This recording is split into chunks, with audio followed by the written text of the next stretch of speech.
ॐ जयन्ती मंगला काली भद्रकाली कपालिनी दुर्गा क्षमा शिवा धात्री स्वाहा स्वधा नमोस्तुते भगवत्यै नमः पराम्बिकायै नमः। तो चलिए हम लोग पिछले पाठ में इंद्रियार्थ सन्निकर्ष का विचार कर रहे थे। तो आचार्य अन्नम भट्ट जी ने बताया था प्रत्यक्ष ज्ञान हेतु इंद्रियार्थ सन्निकर्षः षड्विधः। प्रत्यक्ष ज्ञान का हेतु कारण जो इंद्रियार्थ सन्निकर्ष है वो 6 प्रकार का है। इस ग्रंथ को हम लोगों ने पदकृत्य टीका के साथ अच्छे से देख लिया। अच्छा, इसमें न्यायबोधिनी टीका भी है, लेकिन यहाँ से आगे का जो पूरा ग्रंथ है प्रत्यक्ष खंड समाप्ति पर्यंत, उसका पदकृत्य के साथ पूरा वो मूल ग्रंथ देख लेने के बाद यहाँ की न्यायबोधिनी अंतिम में हम लोग विचार कर लेंगे। ठीक है ना? तो कोई अंश छोड़ नहीं रहे हैं, बस आगे जाके विचार करते हैं। तो चलिए, तो प्रकृत में क्या हो गया, क्या विचार आ गया कि प्रत्यक्ष ज्ञान का कारणीभूत इंद्रियार्थ सन्निकर्ष 6 प्रकार का है। क्या वो 6 प्रकार है? तो आचार्य ने बताया संयोगः, संयुक्त समवायः, संयुक्त समवेत समवायः, समवायः, समवेत समवायः, विशेषण विशेष्य भावश्चेति। इस तरह से ये इंद्रियार्थ सन्निकर्ष 6 प्रकार का है। बात समझ में आई? अब उसके बाद एक एक सन्निकर्षों का सबसे पहले आ रहा है संयोग। तो उसका उदाहरण देने जा रहे हैं कि किस इंद्रिय के द्वारा किस अर्थ का प्रत्यक्ष ज्ञान होने पर वहाँ पर कौन सा सन्निकर्ष होगा, संयोग सन्निकर्ष होगा। तो उसका उदाहरण अब क्रमशः एक एक सन्निकर्ष का उदाहरण देने जा रहे हैं और उसको स्पष्ट करेंगे। तो मूल ग्रंथ में तो बस एक एक केवल उदाहरण दे दिया है, लेकिन टीका टिप्पणियों में अच्छे से उसका निरूपण करके आप लोग यदि इसकी पदकृत्य टीका के साथ इस मूल ग्रंथ को, आगे का ग्रंथ को पढ़ लेंगे तो आपको स्पष्ट हो जाएगा कि किस इंद्रिय के द्वारा किस अर्थ का प्रत्यक्ष करना हो तो वहाँ पर कौन सा सन्निकर्ष होता है। आया कि नहीं? इस तरह की पूरी चर्चा यहाँ पर पदकृत्यकार ने और अन्य टीकाओं में भी की है, लेकिन मुख्य रूप से हम लोग पदकृत्य का विचार करेंगे। ठीक है? तो चलिए चला जाए। सबसे पहले आ रहा है संयोग सन्निकर्ष। संयोग सन्निकर्ष कहाँ होता है, कौन से प्रत्यक्ष में कारण है, क्या है, तो उसको बता रहे हैं।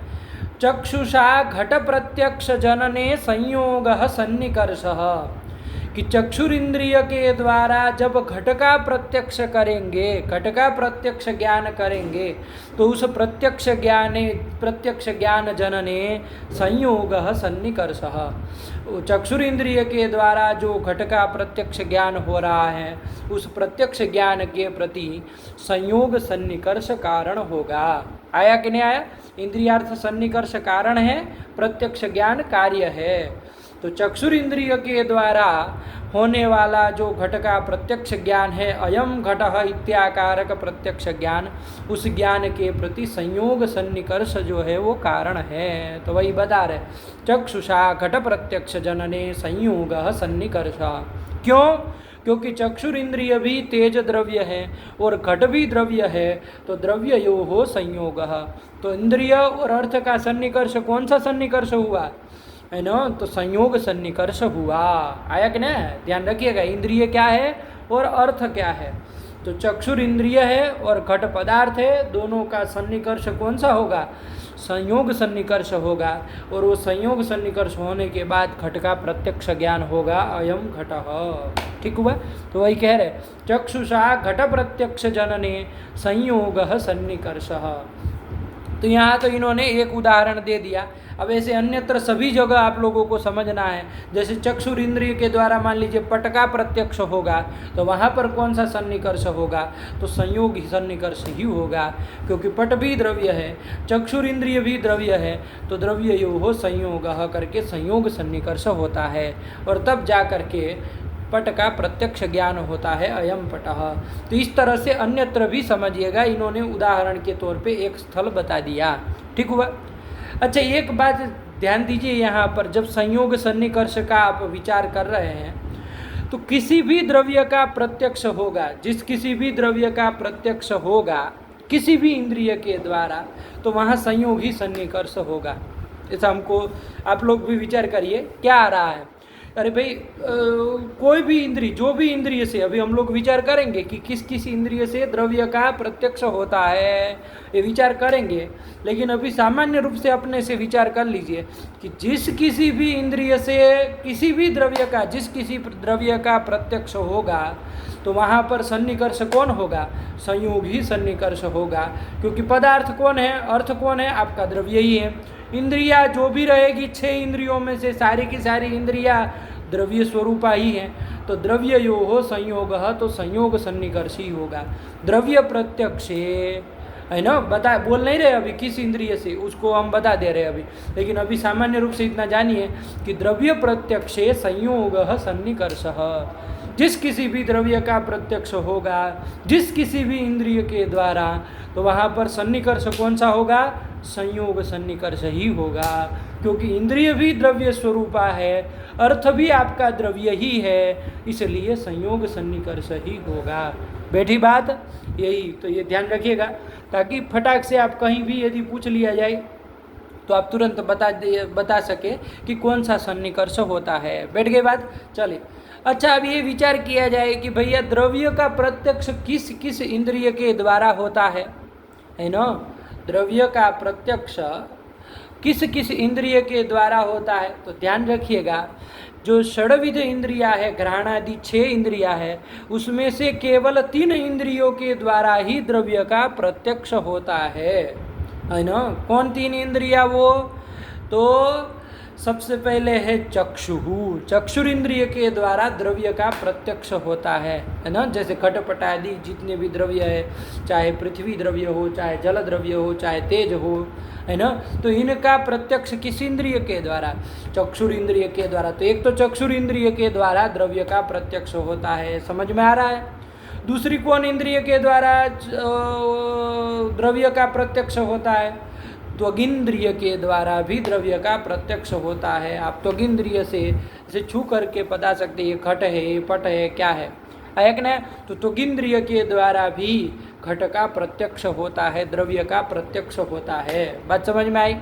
और एक इंद्रिय भी है जिसके द्वारा द्रव्य का प्रत्यक्ष होता है। कौन इंद्रिय? मन, है ना? मन इंद्रिय से भी द्रव्य का प्रत्यक्ष होता है। कौन से द्रव्य का? तो आत्मा, है ना? आत्मा जो द्रव्य है ना, अष्टम द्रव्य, उसका प्रत्यक्ष किस इंद्रिय के द्वारा होता है? मन इंद्रिय के द्वारा होता है। तो इस तरह से द्रव्य ग्राहकाणी, द्रव्य प्रत्यक्ष जनकानी इंद्रियाणी त्रीणी, 3 इंद्रिया ही द्रव्य के प्रत्यक्ष को करती है, द्रव्य प्रत्यक्ष को करने में समर्थ है। कौन कौन?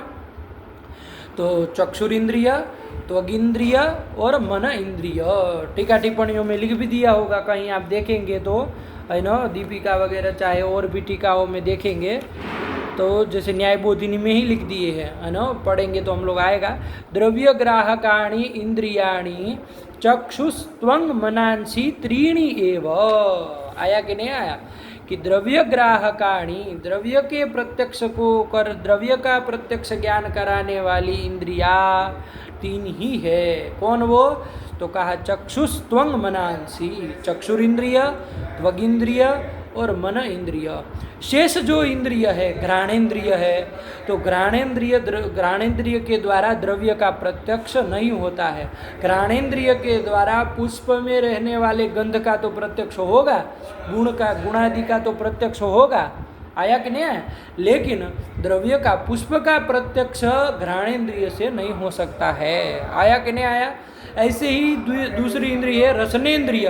उस रसनेन्द्रिय के द्वारा रसादि गुणों आदि का तो प्रत्यक्ष होगा, लेकिन किसी द्रव्य का प्रत्यक्ष रसनेन्द्रिय से नहीं होता है। आया कि नहीं आया? अच्छा, आप कहेंगे हम मुंह में लड्डू डालेंगे, है ना, आंख बंद है मान लीजिए, मुंह में लड्डू डालेंगे तो पता तो चल जाता है ना। तो वो ध्यान रखिएगा, वहाँ पर यदि लड्डू है, यदि आपको ज्ञान हो रहा है, तब तो वो त्वगिंद्रिय से वहाँ पर हो रहा है ना। त्वगिंद्रिय सर्व शरीरवर्ती है, तो त्वगिंद्रिय के द्वारा मोदक का, लड्डू का, द्रव्य का ज्ञान हो रहा है। रसनेन्द्रिय से क्या हो रहा है? वो लड्डू में रहने वाला जो मधुर रस है, मोदकगत जो मधुर रस है, उसका भान, उसका प्रत्यक्ष ज्ञान किस इंद्रिय से? रसनेन्द्रिय से होता है, न कि मोदक का प्रत्यक्ष ज्ञान रसनेन्द्रिय से होता है। आया कि नहीं? और बहुत बार तो मधुर रस को मोदक के रस के द्वारा हम अनुमान भी कर लेते, अनुमानात्मक ज्ञान भी हो जाता है कि ये मोदक है। आया कि नहीं आया? तो ऐसा भी होता है। और मोदक का मान लीजिए मुंह में डाल के आपको पता चल भी जाता है, प्रत्यक्ष ज्ञान हो भी जाता है कि ये मोदक है, कि ये क्या है, ये फलाना है, ठिकाना है, जो भी पदार्थ यदि ज्ञान हो, द्रव्य का प्रत्यक्ष हो जा रहा है, तो त्वगिंद्रिय के द्वारा होता है, न कि रसनेन्द्रिय के द्वारा। रसनेन्द्रिय के द्वारा तो रसादि का ज्ञान होगा। आया कि नहीं आया? तो चलिए यही बात बताए। और एक इंद्रिय कौन बच गई? श्रोत्रेंद्रिय। तो उस श्रोत्रेंद्रिय के द्वारा भी शब्दादि का तो ज्ञान होगा, लेकिन किसी द्रव्य का ज्ञान नहीं होता है। बैठ गई बात? तो यही ध्यान रखिएगा कि द्रव्य का प्रत्यक्ष कोई पूछेगी कौन सी इंद्रिय से होता है, तो वो 3 ही इंद्रियां हैं जिनके द्वारा द्रव्य का प्रत्यक्ष ज्ञान होता है। चक्षुरिंद्रिय और त्वगिंद्रिय और मन इंद्रिय। आया कि नहीं? वही लिखा था न्यायबोधिनी में, पंक्ति भी आई है, द्रव्य ग्राहकाणि इंद्रियाणि चक्षुस्त्वं मनांसी त्रीणि एव। 3 ही इंद्रिया द्रव्य के प्रत्यक्ष को कराने वाली है। ठीक हुआ?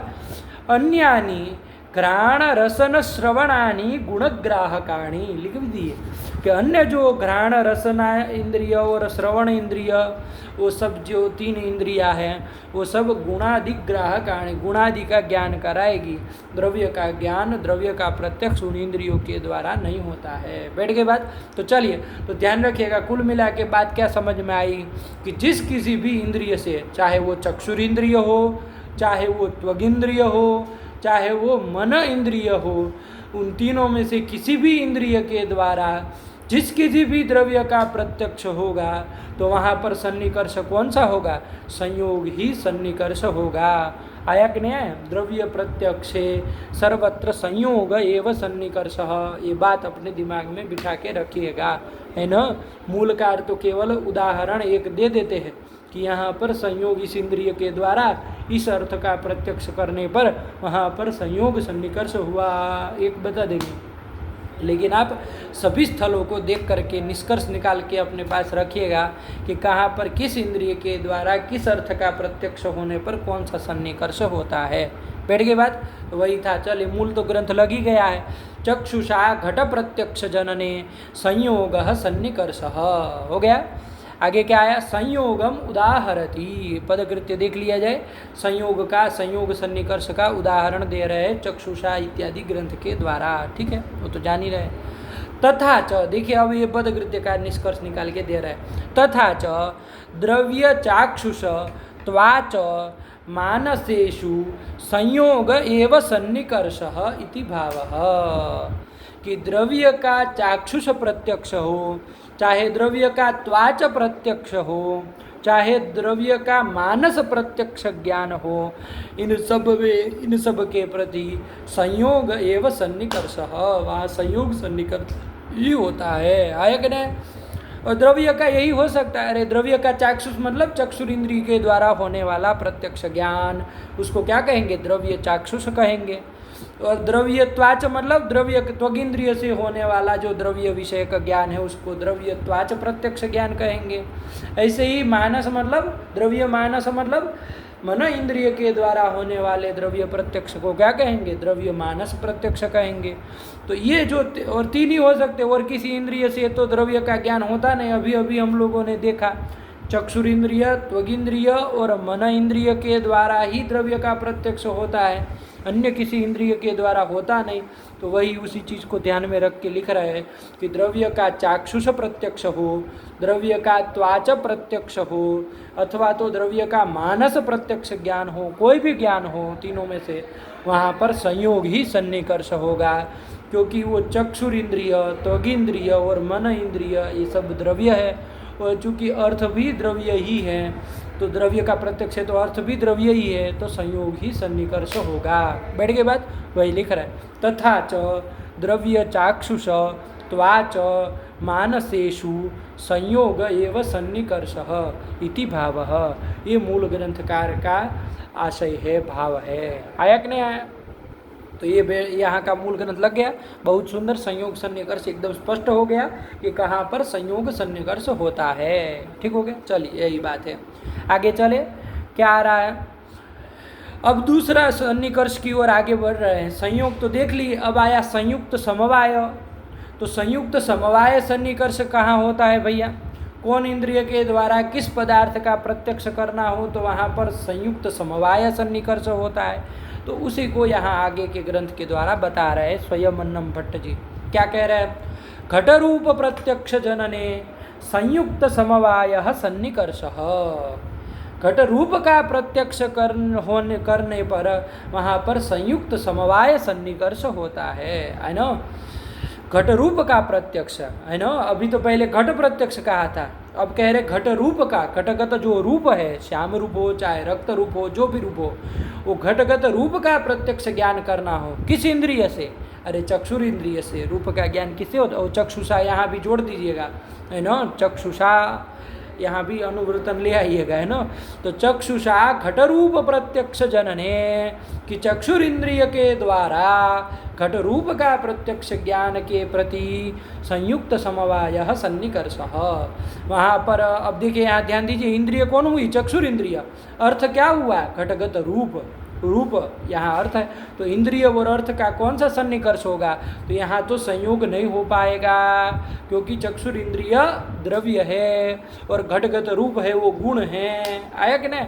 तो संयोग सन्निकर्ष तो नहीं होगा। तो कौन सा सन्निकर्ष होगा? चक्षुर इंद्रिय का और उस रूप पर अर्थ का क्या सन्निकर्ष होगा? तो उसके लिए कहा कि चक्षुषा घट रूप प्रत्यक्ष जनने संयुक्त समवाय सन्निकर्षः। संयुक्त समवाय सन्निकर्ष होगा। चक्षु से संयुक्त कौन होगा? घट होगा। चक्षु संयुक्त घट होगा और उसमें समवाय संबंध से रूप रहता है, घट में रूप समवाय संबंध से रहता है। तो इसलिए संयुक्त समवाय सन्निकर्ष किसका किसका?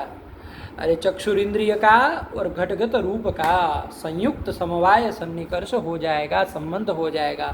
और ये सन्निकर्ष होने के बाद तब जाकर के घटगत रूप का प्रत्यक्ष ज्ञान होता है। समझे? तो वही कहे कि चक्षुषा, चक्षुषा जोड़ दीजिएगा, है ना। मूल ग्रंथ में मतलब नहीं लिखा है, उसमें काट पीट नहीं करनी है। अर्थ करते समय जोड़ के इंद्रिय का नाम भी जोड़ दीजिएगा, समझ के रखिएगा कि चक्षुषा घट रूप प्रत्यक्ष जनने संयुक्त समवाय सन्निकर्षः।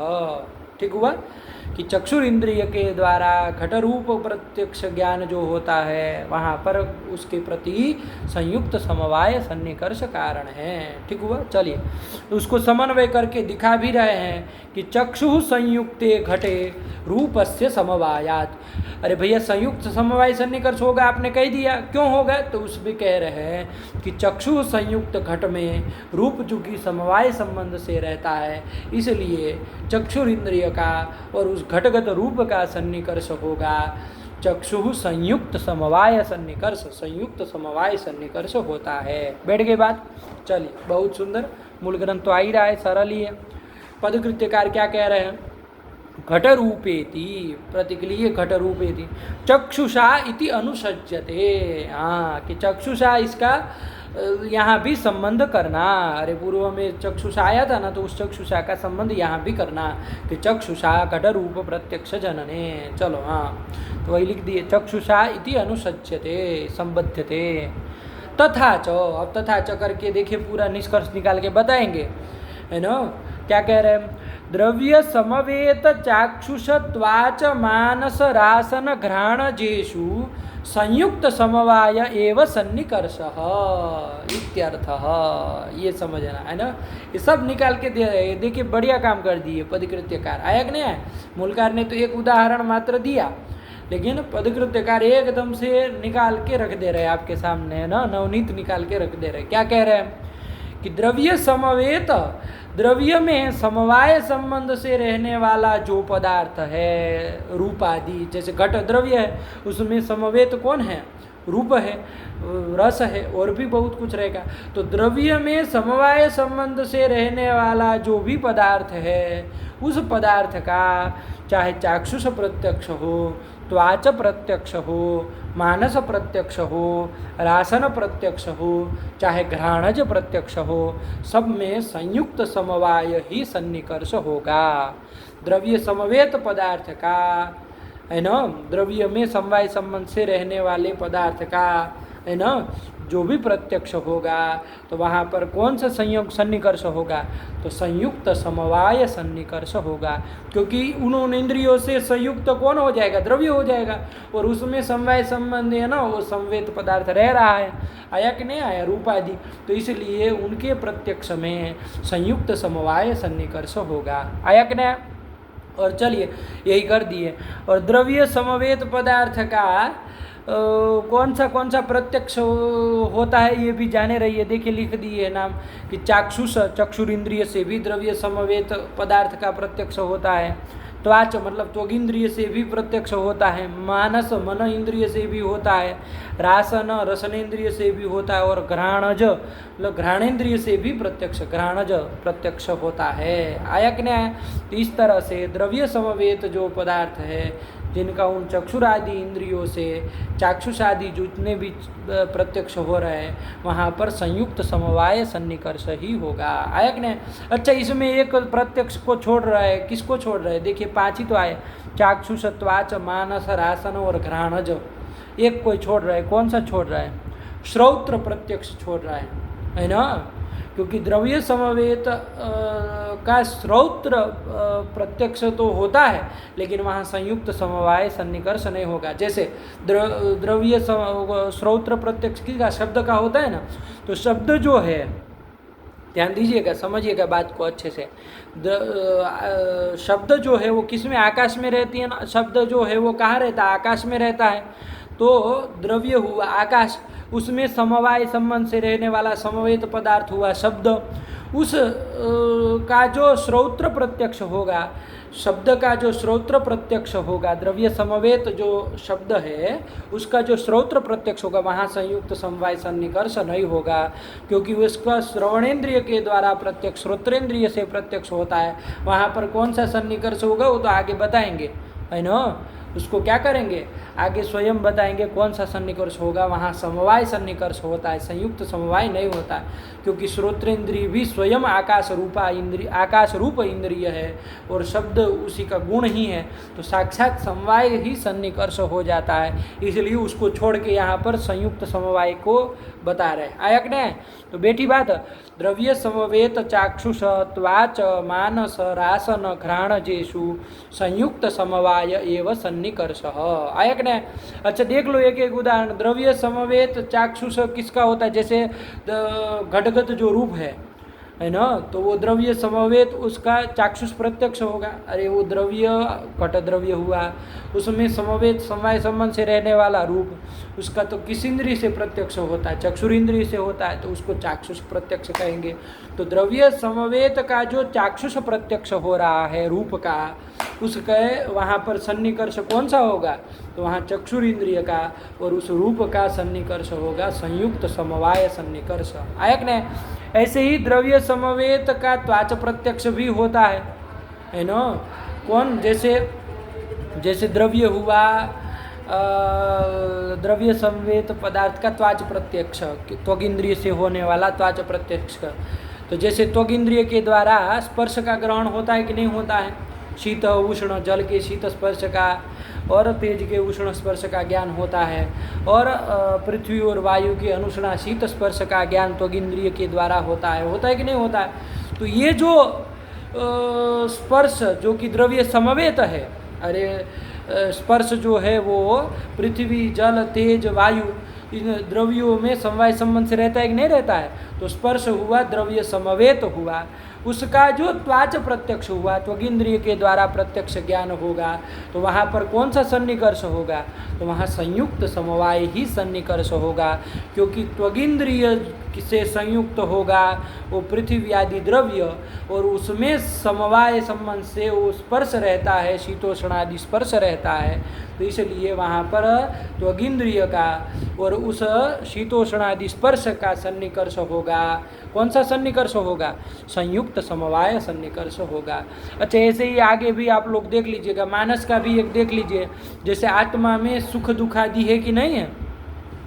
तो आत्मद्रव्य में समवाय संबंध से रहने वाले जो सुख दुख आदि है उनका भी ज्ञान मन इंद्रिय से होता है। तो वहाँ पर जो द्रव्य समवेत आत्मा द्रव्य में समवाय संबंध से रहने वाले सुख दुखादियों का जो प्रत्यक्ष ज्ञान हो रहा है, द्रव्य समवेत सुख दुखादियों का जो मानस प्रत्यक्ष ज्ञान हो रहा है, तो वहाँ पर भी कौन सा सन्निकर्ष हुआ? मन का और सुख दुखादि का क्या सन्निकर्ष हुआ? संयुक्त समवाय सन्निकर्ष होगा। मन का आत्मा के साथ संयोग और उसमें समवाय संबंध से सुख दुखादि रहते हैं आत्मा में, तो संयुक्त समवाय सन्निकर्ष हुआ। बैठी बात। ऐसे ही द्रव्य समवेत का रासन प्रत्यक्ष भी होता है। जैसे लड्डू आदि जो द्रव्य है उसमें मधुर रस है, तो वो द्रव्य समवेत मधुर रस हुआ, उसका रसनेन्द्रिय के द्वारा प्रत्यक्ष होता है, रासन प्रत्यक्ष होता है। तो वहाँ पर भी कौन सा सन्निकर्ष हुआ? तो वहाँ पर रसनेन्द्रिय का और उस मधुर रस का संयुक्त समवाय सन्निकर्ष हुआ। रसनेन्द्रिय से संयुक्त हुआ मोदक, और उसमें समवाय संबंध से कौन रह रहा है? मधुर रस रह रहा है, तो संयुक्त समवाय सन्निकर्ष हुआ। ऐसे ही द्रव्य समवेत का जो घ्राणज प्रत्यक्ष होगा, वहाँ भी संयुक्त समवाय सन्निकर्ष। जैसे उदाहरण के तौर पे देख लीजिए, जैसे पुष्प में गंध है ना, पुष्प द्रव्य में गंध समवाय संबंध से रहती है, तो वो द्रव्य समवेत जो गंध हो रही है उसका प्रत्यक्ष ज्ञान होता है ना, किस इंद्रिय से होता है? घ्राणेन्द्रिय के द्वारा होता है। तो वो घ्राणेन्द्रिय के द्वारा जो द्रव्य समवेत गंध का जो ज्ञान हो रहा है, गंध का जो घ्राणज प्रत्यक्ष ज्ञान हो रहा है, वहाँ पर संयुक्त समवाय सन्निकर्ष होगा। कैसे? तो गंध घ्राणेन्द्रिय से संयुक्त होगा वो द्रव्य, पुष्पादि द्रव्य, और उसमें समवाय संबंधे न गंध है, तो संयुक्त समवाय सन्निकर्ष हो गया। किसका किसका? घ्राणेन्द्रिय का और उस पुष्पगत गंध का। बैठ गई बात। तो इस तरह से द्रव्य समवेत का चाहे चाक्षुष प्रत्यक्ष हो, चाहे त्वाच प्रत्यक्ष हो, मानस प्रत्यक्ष हो, रासन प्रत्यक्ष हो, अथवा तो घ्राणज प्रत्यक्ष हो, वहाँ सब जगह कौन सा सन्निकर्ष होगा? संयुक्त समवाय सन्निकर्ष होगा। क्योंकि उन इंद्रियों का, चक्षुरादि इंद्रियों का, चक्षुरादि इंद्रियों से संयुक्त होगा द्रव्य, और उसमें समवाय संबंध से वो पदार्थ रहेंगे, तो वहाँ पर संयुक्त समवाय सन्निकर्ष हो जाएगा। बस एक ध्यान रखिएगा, इसमें श्रोत्र को छोड़ दिए हैं, क्योंकि द्रव्य समवेत आकाश द्रव्य में समवाय संबंध से रहने वाला शब्द है, वो द्रव्य समवेत हुआ, उसका श्रोत्र प्रत्यक्ष तो होता है, श्रोत्रेंद्रिय से, श्रवणेन्द्रिय से प्रत्यक्ष तो होगा, लेकिन वहाँ संयुक्त समवाय सन्निकर्ष नहीं होता है। वहाँ पर क्यों नहीं होता है? क्योंकि वहाँ पर ये संयुक्त समवाय घटेगा ही नहीं, क्योंकि श्रोत्रेंद्रिय स्वयं आकाश रूपा है ना, स्वयं वो आकाश द्रव्य स्वरूपा है, वहीं पर शब्द हो रहा है, उसी में साक्षात समवाय संबंध है ना, शब्द उत्पन्न हो रहा है। तो उस आकाश रूप श्रवणेन्द्रिय का और उस शब्द अर्थ का, दोनों का सन्निकर्ष समवाय ही हो जाएगा, वहाँ संयुक्त समवाय सन्निकर्ष नहीं होगा। इसलिए वो द्रव्य समवेत श्रोत्र प्रत्यक्ष को छोड़ दे रहा है, क्योंकि उसका सन्निकर्ष संयुक्त समवाय नहीं बनेगा। बैठ गई बात। चलिए ध्यान से और भी आप अपने से एक एक उदाहरण ले करके देखिएगा, है ना, समझिएगा, तो आपको एकदम फिट हो जाएगा। ठीक है ना। तो चलिए यही कर दिया। बैठ गई बात। वही लिख दी, एक बार पढ़ लिया जाए पदकृत्य। तथा च द्रव्य समवेत चाक्षुष त्वाच मानस रासन घ्राणजेषु संयुक्त समवाय एव सन्निकर्षः इत्यर्थः। ये मूल ग्रंथ का आशय है। चलिए बैठ गए। आगे चले। अब ये संयुक्त समवाय सन्निकर्ष तो जान लिए भैया, संयुक्त को भी जान लिए, संयुक्त समवाय को भी जान लिए। अब तीसरे सन्निकर्ष को बताने जा रहे हैं, संयुक्त समवेत समवाय सन्निकर्ष। अब ये कहाँ होता है भैया, संयुक्त समवेत समवाय सन्निकर्ष कहाँ पर होता है, तो उसको बता रहे हैं। रूपत्व सामान्य प्रत्यक्षे संयुक्त समवेत समवाय सन्निकर्ष। रूपत्व का है ना, ध्यान रखिएगा, रूपत्व जो सामान्य है, रूपत्व जो जाति है कहाँ रहती है, रूप में। घट में समवाय संबंधेन रूप रहा, उस रूप में समवाय संबंधेन रूपत्व जो जाति रहती है उसके लिए कह रहे हैं कि रूपत्व सामान्य प्रत्यक्ष है। वो रूपगत जो रूपत्व जाति है उसका भी प्रत्यक्ष ज्ञान होता है। किस इंद्रिय से, अरे चक्षुर इंद्रिय से होता है। अरे यो गुणो ये न इंद्रियेण गृह्यते तद्गता जातिरपि ते नैव इंद्रियेण गृह्यते। तो रूप गुण का ज्ञान यदि चक्षुर इंद्रिय से होता है तो रूप गुणगत जो जाति रूपत्व जाति है उसका ज्ञान भी चक्षुर इंद्रिय से होता है। ये सब चीज़ आप जानते हैं, इसमें परेशान होने वाली बात नहीं। तो कहने का तात्पर्य कि चक्षुर इंद्रिय के द्वारा जो रूपत्व जाति का जो प्रत्यक्ष ज्ञान होता है उस प्रत्यक्ष ज्ञान में कौन सन्निकर्ष है, तो वहाँ संयुक्त समवेत समवाय सन्निकर्ष है। वहाँ संयुक्त सन्निकर्ष भी काम नहीं चलेगा, संयुक्त समवाय से भी काम नहीं चलेगा। अभी तो कौन सा सन्निकर्ष चाहिए, संयुक्त समवेत समवाय सन्निकर्ष, है ना। किसका किसका, अरे चक्षुर इंद्रिय का और उस रूपत्व जाति का।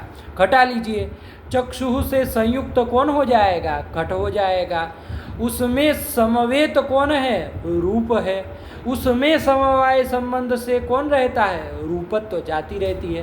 तो चक्षु संयुक्त समवेत समवाय सन्निकर्ष हो गया चक्षुर इंद्रिय का और रूपत्व जाति का। वही लिख रहा है, रूपत्व सामान्य प्रत्यक्षे संयुक्त समवेत समवाय सन्निकर्ष।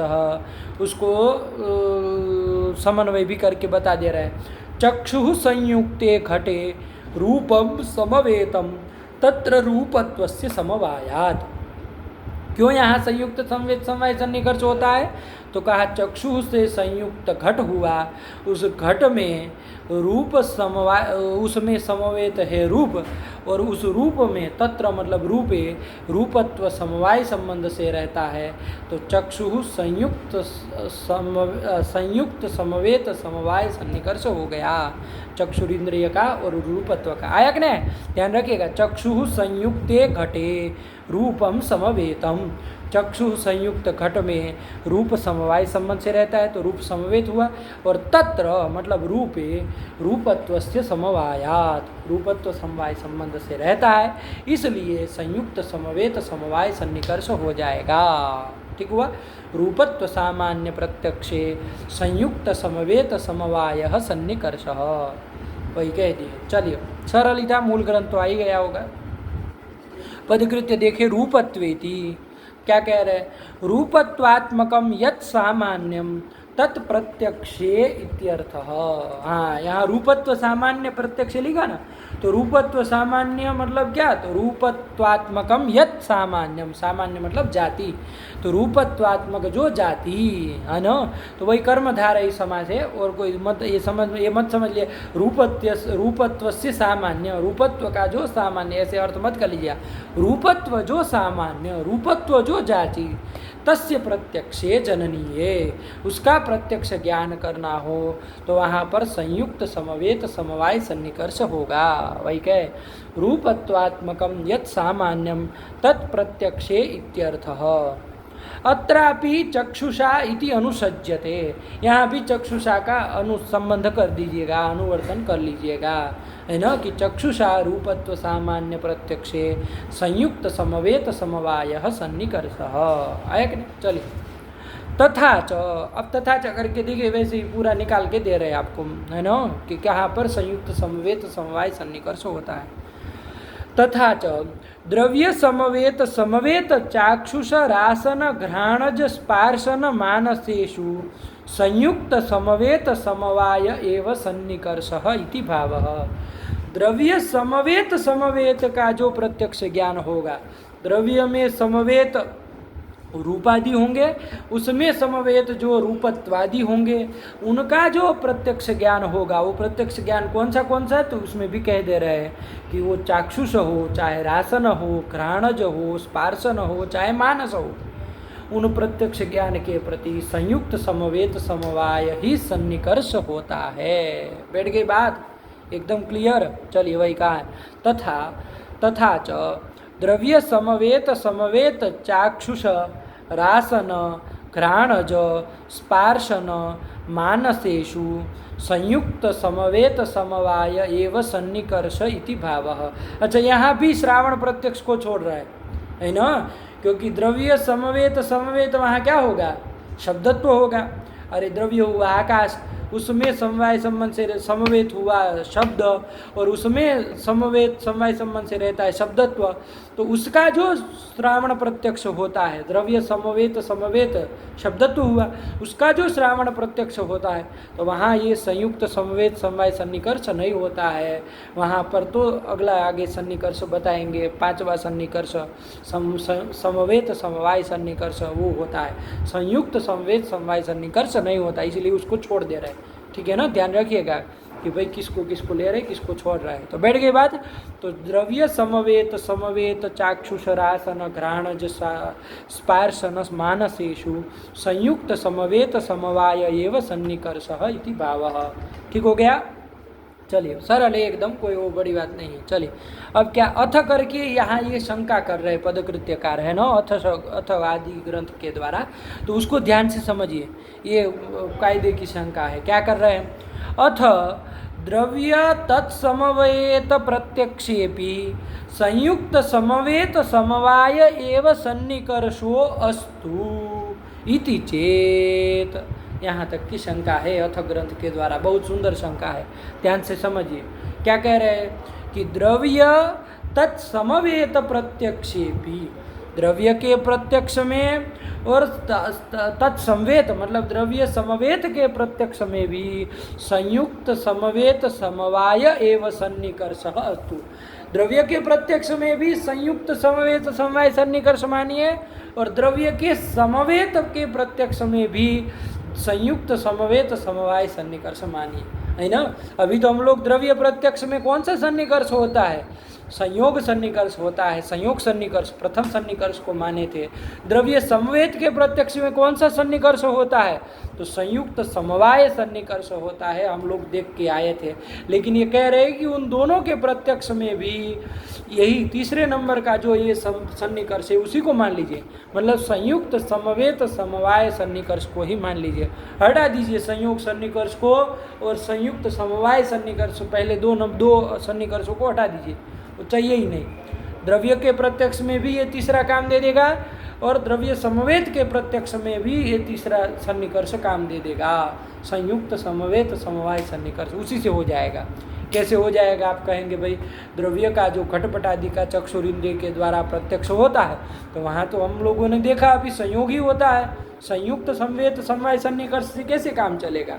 तो देखिए क्या वो शंका करने का वाले का आशय है, वो कह रहा है कि वहाँ पर घट का जो चक्षुरिंद्रिय के द्वारा प्रत्यक्ष हो रहा है, वहाँ पर संयुक्त समवेत समवाय सन्निकर्ष हो जाएगा। कैसे हो जाएगा, तो कहा कि चक्षुरिंद्रिय का और घट का आपको करना है ना, पदार्थ है घट और इंद्रिय है चक्षुरिंद्रिय, तो वहाँ पर संयुक्त समवेत समवाय सन्निकर्ष हो जाएगा। कैसे, तो चक्षु से संयुक्त हम कहेंगे कि कपालिका, चक्षु संयुक्त हुई कपालिका, हुई कि नहीं हुई, चक्षु कपालिका होती, उसमें समवेत कपालिका में समवाय संबंध से कौन रहता है, समवेत कौन होता है, कपाल होता है ना।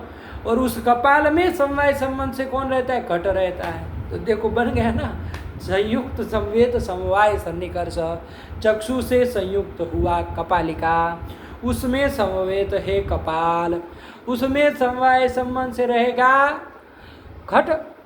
आया कि नहीं। ऐसे कोई भी द्रव्य का प्रत्यक्ष करना हो तो वहाँ इस तरह से कर लीजिएगा।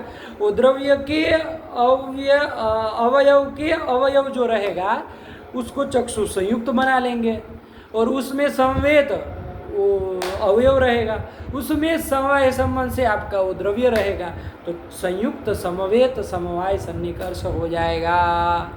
पट का प्रत्यक्ष मान लीजिए करना है तो वहाँ भी चक्षु संयुक्त कौन हो जाएगा, किसको बनाया जाए, तो ध्यान रखिएगा तंतु के अवयव को चक्षु संयुक्त बनाएंगे, है ना, क्योंकि वहाँ तक पहुँचना हमको। संयुक्त संवेद समवाय करते हुए हम लोगों को कहाँ पहुँचना है, पट तक पहुँचना है। तो चक्षु संयुक्त तंतु के अवयव को बनाएंगे, उसमें समवेत तंतु के अवयव में समवेत कौन होगा, तंतु होगा, उसमें तंतु में समवाय संबंध से कौन रहेगा, पट रहेगा। तो इस तरह से संयुक्त समवेत समवाय सन्निकर्ष द्रव्य के प्रत्यक्ष में हो जाएगा। ऐसा कोई भी द्रव्य के प्रत्यक्ष में कर लीजिएगा, सब जगह घट जाएगा। तो यही सन्निकर्ष मान लीजिए, द्रव्य के प्रत्यक्ष में भी संयुक्त समवेत समवाय सन्निकर्ष ही मान लीजिए। संयुक्त सन्निकर्ष को हटा दीजिए, नहीं चाहिए वो, एक ही सन्निकर्ष के भाई सब जगह काम चल जा रहा है तो क्यों रखेंगे दूसरे सन्निकर्ष। बेटी बात यही शंका कर रहा है। अच्छा, ये तो द्रव्य के प्रत्यक्ष में हुआ। अब कह रहा है तत्समवेत प्रत्यक्ष भी, द्रव्य के समवेत के प्रत्यक्ष में भी यही सन्निकर्ष मान लीजिए। द्रव्य समवेत का प्रत्यक्ष, जैसे घटगत रूप का प्रत्यक्ष करना है आपको, घट रूप का प्रत्यक्ष ज्ञान करना है ना, तो वहाँ भी चक्षुर इंद्रिय के द्वारा होता है घटगत रूप का प्रत्यक्ष। तो वहाँ भी कह रहा है कि संयुक्त समवेत समवाय सन्निकर्ष मान लीजिए। कैसे मानेंगे, कैसे किया जाए, कैसे घटन किया जाए। चक्षु संयुक्त घट बनाएंगे तब तो उसमें सीधा समवाय संबंध है ना, रूप रहा, तो संयुक्त समवेत समवाय नहीं बन पाएगा, है ना। तो कैसे करेंगे, तो यहाँ पर करेंगे चक्षु संयुक्त हुआ कपाल। किसको करेंगे, चक्षु संयुक्त हुआ कपाल को ले लेंगे, उसमें समवेत कौन है, घट है। कपाल में समवाय संबंध से घट रहता है, तो कपाल में समवेत हुआ घट, और उसमें घट में समवाय संबंध से रहेगा रूप, है ना। तो जो द्रव्य समवेत, जो द्रव्य में समवाय संबंध से वस्तुतः रहने वाला जो रूप है, घटगत रूप है, उसके सन्निकर्ष में भी संयुक्त समवेत समवाय सन्निकर्ष से ही काम हो जाएगा। बात समझ में आई, यही कह रहा है ना। समन्वय भी करना आया ना, है ना। अरे भाई, द्रव्य का प्रत्यक्ष जब इस सन्निकर्ष से करना होगा तो वहाँ क्या करेंगे, द्रव्य के अवयव को पकड़ेंगे हम, संयुक्त इंद्रिय से संयुक्त उसको बनाएगा, है कि नहीं। और द्रव्य में रहने वाला, जो घट में रहने वाला रूप है, उसका मान लीजिए प्रत्यक्ष करना हो, द्रव्य संवेद का प्रत्यक्ष करना हो, तो वहाँ पर किसको लेंगे, तो इंद्रिय से संयुक्त हम किसको बनाएंगे, वो द्रव्य के अवयव को बनाएंगे, संयुक्त बनाएंगे, उसमें संवेद द्रव्य हो जाएगा, उसमें समवाय संबंध है ना, वो रूप आदि रह जाएंगे। तो इस तरह से संयुक्त समवेत समवाय सन्निकर्ष से द्रव्य का भी प्रत्यक्ष हो जाएगा, और द्रव्य में रहने वाला जो रूप आदि है, द्रव्य समवेत जो भी पदार्थ है, उसका भी प्रत्यक्ष हो जाएगा। तो यही सन्निकर्ष मानिए, संयुक्त सन्निकर्ष की कोई आवश्यकता नहीं, संयुक्त समवाय सन्निकर्ष की भी कोई आवश्यकता नहीं है। ये अथ करके शंका कर रहे, बहुत सुंदर शंका है। क्या कह रहे, अथ द्रव्य तत्समवेत प्रत्यक्षेपि संयुक्त समवेत समवाय एव सन्निकर्षः अस्तु। यही सन्निकर्ष मान लीजिए। इति चेत, यहाँ तक की शंका हुई। बेटी बात, चलिए।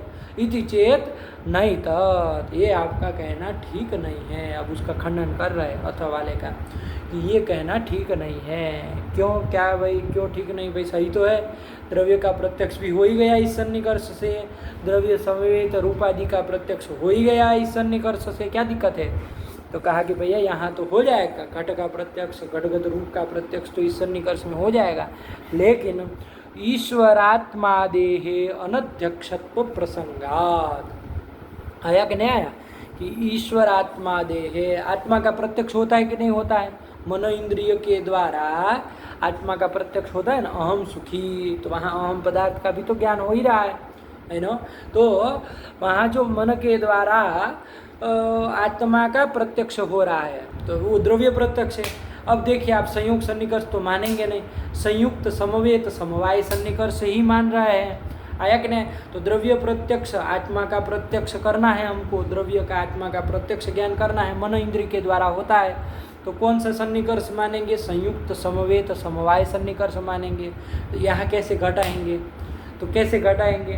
तो यहाँ घटाने के लिए आपको क्या करना पड़ेगा? आत्मा का अवयव जो है उसका अवयव आपको पकड़ना पड़ेगा। कहेंगे कि मन इंद्रिय से संयुक्त होगा वो आत्मा के अवयव का अवयव, तभी ना घट पाएगा। बता रहे कि कैसे आप यदि पूर्व पक्षी घटाना यहाँ चाहेंगे तो कैसे घटाएगा संयुक्त संवेद समवाय सन्निकर्ष? तो कहेगा आत्मा के अवयव का अवयव जो है वो मन इंद्रिय से संयुक्त हुआ, उसमें समवेत कौन होगा? आत्मा का अवयव होगा, और उसमें समवाय संबंध है ना, आत्मा रहेगा, तो इसलिए संयुक्त संवेद समवाय सन्निकर्ष हो जाएगा, ये कहेगा। लेकिन आत्मा का कोई अवयव होता ही नहीं है ना। आत्मा क्या है? विभु है ना, निरवयव पदार्थ है, उसका कोई अवयव नहीं है। घटपट आदि के तो अवयव सब थे।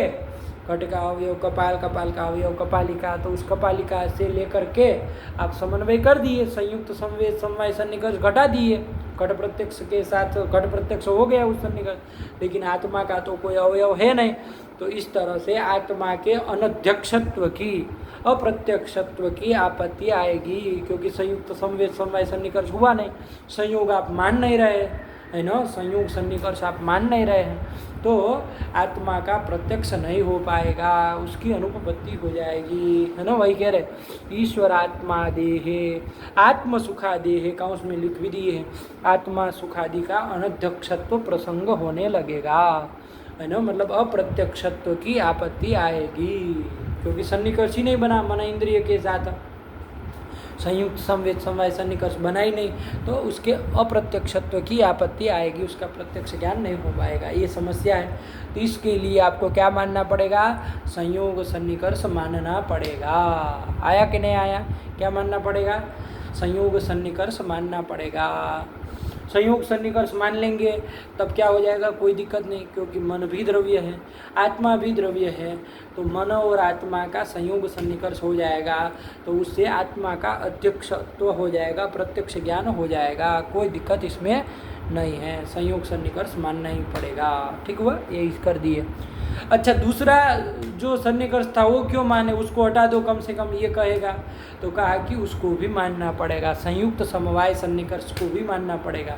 घटगत रूप का तो मान लीजिए आप कर लेंगे प्रत्यक्ष किसी प्रकार से तीसरे सन्निकर्ष से, लेकिन वो आत्मा के जो गुण हैं, सुख दुख, उसका मन इंद्रिय के द्वारा ज्ञान होता है ना, अहम सुखी अहम दुखी, तो इस तरह से वो जो आत्मा में समवाय संबंध से रहने वाले जो गुण हैं, आत्म समवेत जो पदार्थ है ना, आत्मा के जो सुख दुख आदि गुण हैं, उसके अनध्यक्षत्व की आपत्ति आएगी। कब?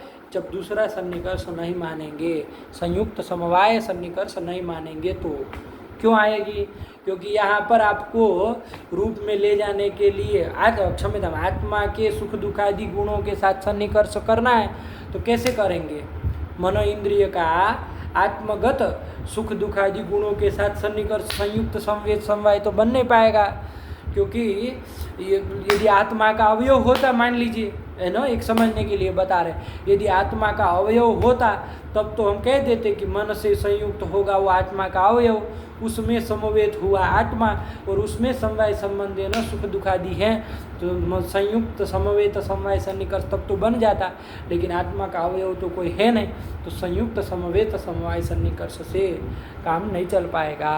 तो उसकी भी यदि दूसरा सन्निकर्ष नहीं मानेंगे, संयुक्त समवाय सन्निकर्ष नहीं मानेंगे, तो आत्मा के जो सुख दुखादि गुण हैं, आत्म सुखादेहे अनध्यक्षत्व प्रसंगात, आत्मा के जो सुख दुखादि गुण हैं उसके भी अनध्यक्षत्व की आपत्ति आएगी, अप्रत्यक्षत्व की आपत्ति आएगी। इसलिए आपको दूसरा सन्निकर्ष भी मानना पड़ेगा, संयुक्त समवाय सन्निकर्ष। जब ये मान लेंगे तो प्रत्यक्ष हो जाएगा। क्यों? क्योंकि मन से संयुक्त होगा आत्मा, और उसमें समवाय संबंध से है ना सुख दुख आदि रह रहे हैं, तो उस आत्मगत जो सुख दुख आदि गुण है उनका और मन इंद्रिय का संयुक्त समवाय सन्निकर्ष हो गया, और उनका मानस प्रत्यक्ष भी हो जाएगा, कोई दिक्कत नहीं है। तो इसलिए दूसरा सन्निकर्ष भी मानना पड़ेगा। तो आत्मा के प्रत्यक्ष के लिए मन इंद्रिय के द्वारा जो आत्म प्रत्यक्ष हो रहा है उसके लिए संयोग सन्निकर्ष मानना पड़ेगा, और मन इंद्रिय के द्वारा जो आत्मगत सुख दुख आदि गुणों का प्रत्यक्ष होता है उसके लिए संयुक्त समवाय सन्निकर्ष को भी मानना पड़ेगा। ये संयुक्त समवेत समवाय ये केवल तीसरे सन्निकर्ष से काम नहीं चलेगा। बैठ गई बात। वही कह रहे कि इति चेत नहीं तो मतलब यदि ऐसी शंका आप करते हैं तो वो आपका कहना ठीक नहीं है। केवल संयुक्त समवेत समवाय सन्निकर्ष मानने से काम नहीं चलेगा। क्यों नहीं चलेगा? क्योंकि यदि ऐसा केवल ये तीसरा ही मानेंगे, पहले दो सन्निकर्ष नहीं मानेंगे, तो ईश्वर आत्मा देहे आत्म सुखादेहे अनध्यक्षत्व प्रसंगात अप्रत्यक्षत्व की आपत्ति आएगी। अप्रत्यक्ष ज्ञान की नहीं हो पाएगा, यही समस्या आएगी। इसके लिए वो दोनों सन्निकर्ष भी मानना पड़ेगा। जब वो दोनों सन्निकर्ष मान लिए तो हम द्रव्य प्रत्यक्ष में संयोगी सन्निकर्ष मानेंगे। साक्षात जब हो रहा है तो क्यों चक्षु संयुक्त कपालिका से करके फिर तब घट तक जाएंगे, संयोग ही मान लेंगे। ऐसे ही घटगत रूप के प्रत्यक्ष में भी जब मान ही लिए सन्निकर्ष तो घटगत रूप के प्रत्यक्ष में भी संयुक्त समवाय सन्निकर्ष ही मानेंगे। क्यों ये लंबा चौड़ा मानेंगे? आयक ने तो चलिए ये कर दिया। बहुत सुंदर शंका थी और समाधान भी बहुत सुंदर था। चलिए बैठ गई बात। एक बार अथ से पढ़ लीजिए। अथ द्रव्य तत्समवेत प्रत्यक्षेपि संयुक्त समवेत समवाय एव सन्निकर्षः अस्तु इति चेत नहीं तत् ईश्वरात्मादेहे आत्मसुखादेहे अनध्यक्षत्व प्रसंगा। बहुत सुंदर, बहुत सुंदर। चलिए हो गया। आगे क्या आ रहा है? अब अगले सन्निकर्ष की ओर जा रहे। तो बैठ गए। कितने सन्निकर्ष देख लिए? 3 सन्निकर्ष देख लिए। संयोग सन्निकर्ष, संयुक्त समवाय सन्निकर्ष, संयुक्त समवेत समवाय सन्निकर्ष। इस तरह से 3 सन्निकर्षों को देख लिए। अब आगे चौथा सन्निकर्ष आ रहा है समवाय सन्निकर्ष। तो उसी को अब अग्रिम ग्रंथ के द्वारा बताने जा रहे हैं। श्रोत्रेण शब्द साक्षात्कारे समवायः सन्निकर्षः। तो चलिए अब इस ग्रंथ को यहाँ से छोड़ रहे हैं, पाठ समय भी हो गया है तो यहीं पर रखा जाए। आगे के अब 3 सन्निकर्ष हो गए, 3 बज गए, उसको भी अब अगले पाठ में देख लेंगे। तो यहाँ का ये प्रत्यक्ष खंड हो जाएगा। तो चलिए इतना आप लोग लगा लीजिए, अभ्यास कर लीजिए। उसके बाद तब आगे समवाय सन्निकर्ष को देखते हैं। रखा जाए पाठ। चलिए। भगवते नमः, पराम्बिकायै नमः। अस्तु।